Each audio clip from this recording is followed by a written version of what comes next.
முதல்ல காமெடினா நல்லா பண்ணியிருக்குன்றது இந்த ஜென்ம நட்சத்திரம் மூலியம் தான் எனக்கு சொன்னாங்க. ஸோ அதுக்கு முக்கிய காரணம் தம்மன் அண்ணனும் மணி அண்ணனும் தான். ஸோ நம்பி கொடுத்தாங்க, அதை நான் காப்பாற்றினேன். அதே மாதிரி தான் நிறைய பேர் சென்னையில் சாலிகிராமத்தில் சுற்றிட்டு இருக்காங்க வாய்ப்புக்காக.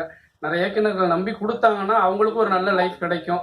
ஸோ நானும் இதே மாதிரி இடத்துல நின்று தான் வந்துட்டு இருந்தேன். என் மேலே ஒரு நம்பிக்கை வச்சு ஒரு வாய்ப்பை கொடுத்த மணி அண்ணன் அதே மாதிரி நிறைய பேர் கொடுக்கணும்னு நான் கேட்டுக்கிறேன்.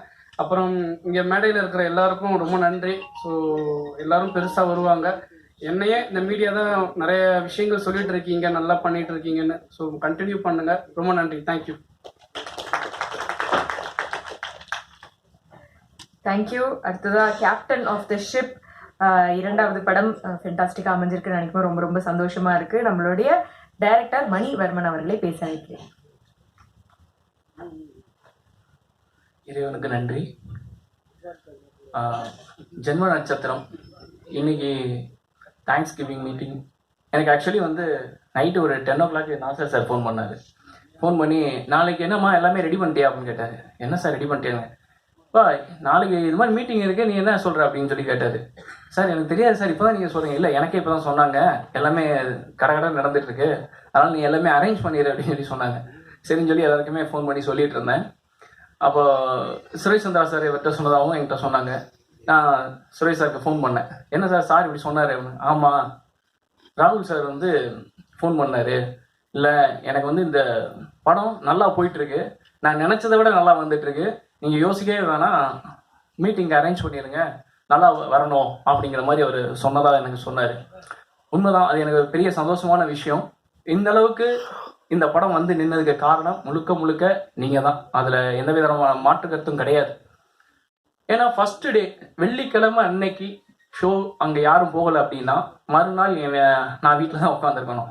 அதில் மாற்று கருத்து கிடையாது. 100 ஷோ இல்லை 200 ஷோ போட்டாலும் ஒரு ஷோக்கு ஆள் போகலை அப்படின்னா அந்த தேட்டரில் ஷோ இருக்காது, மறுநாள் வேஸ்ட்டு தான். ஆனால் இன்றைக்கி 4வது நாளும் எனக்கு நாங்கள் தேட்டர் விசிட் போனப்பையும் சரி, இப்போ இங்கே நம்ம ஆரம்பிக்கிறதுக்கு முன்னாடி கூட மதுரையிலேருந்து கோகுலம் தேட்டர்லேருந்து ஒரு நண்பர் ஃபோன் பண்ணார்.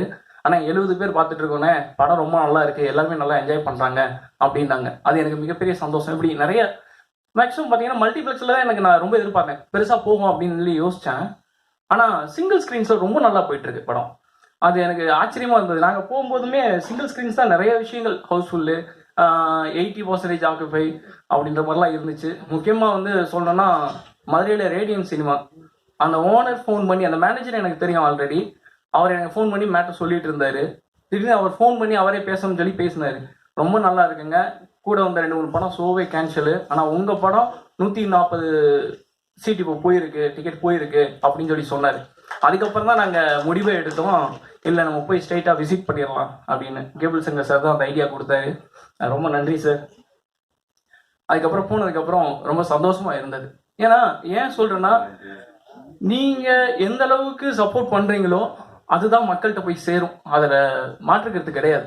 நீங்கள் அந்த சப்போர்ட் எனக்கு ஓப்பனிங் கொடுத்ததுனால மட்டும்தான் மக்கள்கிட்ட அதை போய் சேர்ந்துருக்கு. அவங்க பார்க்கணுன்னு முதல்ல உள்ளே வந்திருக்காங்க, பார்த்தது பிடிச்சிருக்கு, அவங்க எல்லாருக்கும் ரெஃபர் பண்ணியிருக்காங்க, திரும்ப ஆல் ரிப்பீட் வந்துகிட்டே தான் இருக்காங்க. ஸோ அதில் ரொம்ப ஹாப்பி, ரொம்ப சந்தோஷம். நேற்று இந்த நாசர் சார் சொன்னதுக்கப்புறம் ஒரு நண்பர் ஒருத்தர் கால் பண்ணார். இந்த மாதிரி நாளைக்கு மீட்டிங் கேள்விப்பட்டேன் அப்படின்னு சொல்லி. நமக்கு தெரியாத மாதிரி வெளியில் தெரிஞ்சிருது, அது எப்படின்னு தான் எனக்கு தெரியலை. அவர் கேட்டுட்டு என்ன 4 நாள் அப்படியும் திடீர்னு அப்படின்னாரு. நல்லா நடந்திருக்கு, அதனால தேங்க்ஸ் சொல்கிறோம், இதில் என்ன இருக்குது அப்படின்னு சொல்லி சொன்னேன்.